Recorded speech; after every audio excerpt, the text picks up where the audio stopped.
तारर साहब, अब आपको क्या लग रहा है कि पाकिस्तान जाहिर है एक इम्पोर्टेंट उसकी पोजीशन भी है, अफगानिस्तान की जो सिचुएशन इम्पोर्टेंट है अमेरिका के लिए भी, तो अब आने वाले दिनों में क्या आप देख रहे हैं कि पाकिस्तान के साथ अमेरिका के ताल्लुकात में कोई गर्मजोशी आएगी, या फिर अभी हम जो बाइडेन साहब के होते हुए इसी तरह समझें कि ये मामला ऐसे ही रहेगा? अफगानिस्तान के हालात से मजबूर होकर अमेरिका को दोबारा अफगानिस्तान में फौजी भेजने ही पड़ेंगे। अमेरिकी सेनेटर लिंडसे ग्राहम ने तारर साहब, अब आपको क्या लग रहा है कि पाकिस्तान जाहिर है एक इम्पोर्टेंट उसकी पोजीशन भी है, अफगानिस्तान की जो सिचुएशन इम्पोर्टेंट है अमेरिका के लिए भी, तो अब आने वाले दिनों में क्या आप देख रहे हैं कि पाकिस्तान के साथ अमेरिका के ताल्लुकात में कोई गर्मजोशी आएगी, या फिर अभी हम जो बाइडेन साहब के होते हुए इसी तरह समझें कि ये मामला ऐसे ही रहेगा? ये बिल्कुल आपने इसका खुद ही सवाल में जवाब भी दे दिया कि इसके हालात जो बाइडेन के साहब के पीरियड में ऐसे ही रहेंगे। उसकी वजह यह है कि इस वक्त वॉशिंगटन डीसी में डेमोक्रेट पार्टी के आईज ऑन ईयर्स सारी इंडियन लॉबी है। इस वक्त बाइडेन साहब के स्पीच राइटर भी इंडियन मौजूद हैं और उनके सारी एडमिनिस्ट्रेशन में की पोजीशनें उनके पास हैं, बल्कि व्हाइट हाउस का जो मीडिया सेल है वो भी सारे इंडियन है। तो वो उनको बिल्कुल आने नहीं देंगे, आइसोलेशन में रखेंगे जब तक रिपब्लिकन नहीं कोई आगे आएगा जो चीजों को बैलेंस करेगा। यहां मैं थोड़ी सी एक और चीज ऐड करना चाहूंगा कि एक तो इस वक्त ये भी एक माइंडसेट है वॉशिंगटन डीसी में कि अब जंगें नहीं होगी, हम एम्बार्गो और सैंक्शंस के जरिए अपने टारगेट्स अचीव करेंगे। अफगानिस्तान के हालात से मजबूर होकर अमेरिका को दोबारा अफगानिस्तान में फौजी भेजने ही पड़ेंगे।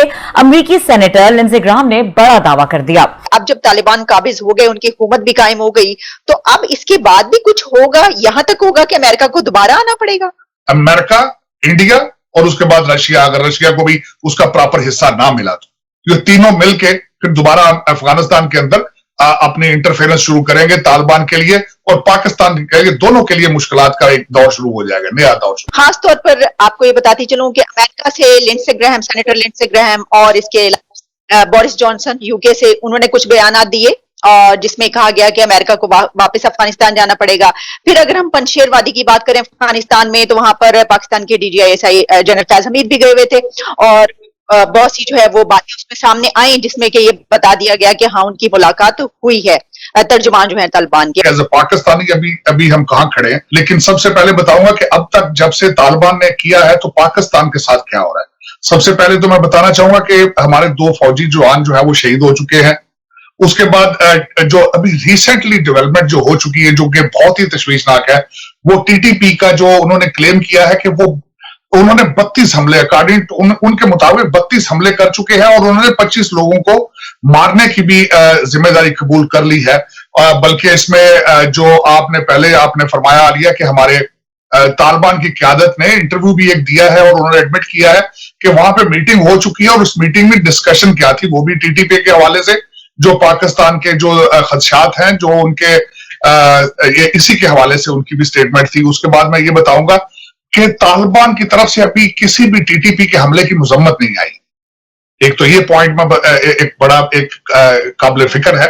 उसके बाद मैं ये कहूंगा कि TTP के जो क़यादत है और उन्होंने तालिबान की जो क़यादत है उनके ऊपर बैत की भी है उन्होंने, और उन्होंने मुबारकबाद भी पेश की उन्होंने। उसके बाद मैं दूसरी तरफ चलना चाहूंगा कि तालिबान के इंडिया के साथ रवाबत, बल्कि मेरे लिए बहुत तशवीशनाक था कि तालिबान ने जिस दिन अपनी प्रोफेशनल रिस्पॉन्सिबिलिटी शुरू की, उसकी पहली मुलाकात उन्होंने इंडियन एम्बेसडर दीपक मित्तल के साथ कतर में की और उसमें एक और तशवीशनाक बात थी कि the meeting was requested bye Taliban. अब एक और बात आप यहां पे अगला पॉइंट बताना चाहूंगा कि इंडिया की एम्बेसी खुली है काबुल में। वहां पे जो अफगानी उनका अमला है वो पेरोल पर है, तनख्वाहें ले रहा है, वहां पे उनका इंडियन एम्प्लॉय नहीं कोई भी, लेकिन काबुल में इंडियन एम्बेसी खुली है अभी भी। उसके बाद ये मैं बताना चाहूंगा कि शेख साहब ने अगले दिन खुद इस अपनी प्रेस कॉन्फ्रेंस में एडमिट कर चुके हैं कि महाजरीन की शक्ल में अलकायदा के लोग और TTP के लोग जो है अफगानिस्तान से पाकिस्तान में एंटर हो रहे हैं। लेकिन अब तो जो बोरिस जॉनसन साहब ने जो कहा कि हम जांचेंगे पहले, हम इस तरह नहीं करेंगे, और लिंडसे ग्राहम जो कह रहे हैं कि जो हम अमेरिका है वो अफगानिस्तान वापस जाएगा क्योंकि सिक्योरिटी की सूरत हाल ऐसी हो जाएगी। तो आपको क्या नजर आ रहा है कि अब जब तालिबान काबिज हो गए, उनकी हुकूमत भी कायम हो गई, तो अब इसके बाद भी कुछ होगा, यहां तक होगा कि अमेरिका को दोबारा आना पड़ेगा? इसकी आलिया सिचुएशन ये बनेगी कि ये एक प्रेशर क्रिएट किया जा रहा है तालिबान पे कि वो अमेरिका को ठेके दें, अमेरिका के साथ आगे चलें। अब वापस जाएगा या ड्रोन के जरिए या जैसे सैटेलाइट के जरिए, तब जाएगा अगर ठेके चाइना को मिल जाते हैं तो। अगर चाइना वैक्यूम जो है अमेरिका तालिबान का अफगानिस्तान में वैक्यूम अगर रशिया और चाइना फिल करता है तो अल्टीमेटली अमेरिका को नुकसान है। तो फिर उसमें वो अपना मूड बनाएंगे वापस जाने के लिए, वो बहाने बनाएंगे, खाना जंगी की तरफ देखेंगे। जिस तरह हमारा CIA है वो अपनी गेम्स प्ले करेगा उस रीजन में, फिर इंस्टेबल होगा। अगर वहां पे तालिबान अच्छा कार्ड खेलते हैं और उनको साबित तौर पे सारी दुनिया को एंगेज करते हैं तो उसके चांसेस बड़े कम हैं। लिंडसी ग्रैम को यह भी पता होना चाहिए, रिपब्लिकन है और डोनाल्ड ट्रंप साहब के सपोर्टर है। डोनाल्ड ट्रंप साहब 4 साल उन्होंने कोई नई शरारत, नई जंग नहीं छेड़ी थी और वो बिलीव करते थे सैंक्शंस और एम्बार्गो से, और वो समझते थे। और बिल्कुल आज का 21st सेंचुरी में ये टारगेट अचीव ड्रोन्स, सैटेलाइट्स और जिस तरह इकोनॉमिक आपकी करेंसी डिवैल्यू करना, आपके एम्बार्गो और सैंक्शंस लगाना, इनसे टारगेट अचीव हो सकते हैं। डोनाल्ड ट्रंप साहब ने पहली दफा ईरान के ऊपर बड़ी सख्त सैंक्शंस लगाई थी और उनकी इकोनॉमी और लोग वाकई वहां पे they were in a very bad shape. तो America was able to achieve their targets through the sanctions and embargoes. Lindsey Graham का इस वक्त जो स्टेटमेंट आना है वो दो तरफ सिग्नल जाते हैं।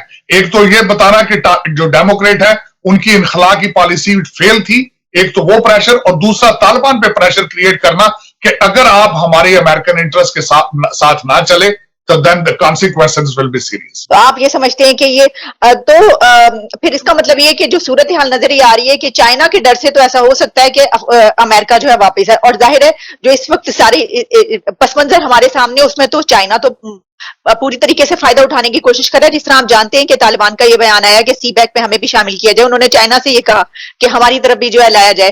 तो ये बात तो, और फिर शेख रशीद साहब जो उन्होंने इसके ऊपर कहा कि ये बड़ी खुशाइन बात है, ये भी कह दिया। तो फिर तो सर इसका मतलब है कि ये हम आगे यही देखेंगे अब? फिर तो ये नजर आ रहा है, क्योंकि चाइना क्यों नहीं चाहेगा तालिबान वहां पे जाके अफगानिस्तान में जो अपनी एक कायम करना मोनोपोली। तो बिल्कुल ये उसी का उन्होंने इंट्रोडक्शन दिया लिंडसी ग्रैम साहब ने इनडायरेक्टली कि अगर चाइना वहां जाएगा अमेरिका को बिल्कुल आप शटअप कॉल दे देंगे तो दिस इज व्हाट हमारे पास इसके अलावा कोई चॉइस नहीं होगा, हम शरारतों में इन्वॉल्व हो जाएंगे फिर दोबारा। ये उनकी यही उसकी एक निशानी उन्होंने शुरू की है, to create a pressure on Democrats, number 1। दूसरा उन्होंने मिलिट्री इंडस्ट्रियल कॉम्प्लेक्स को इशारा दिया है कि we are still with you, दूसरा इशारा। तीसरा इशारा उन्होंने तालिबान को दिया है कि अगर आपने चाइना को आगे लेकर आए अमेरिकन इंटरेस्ट पे या चीजों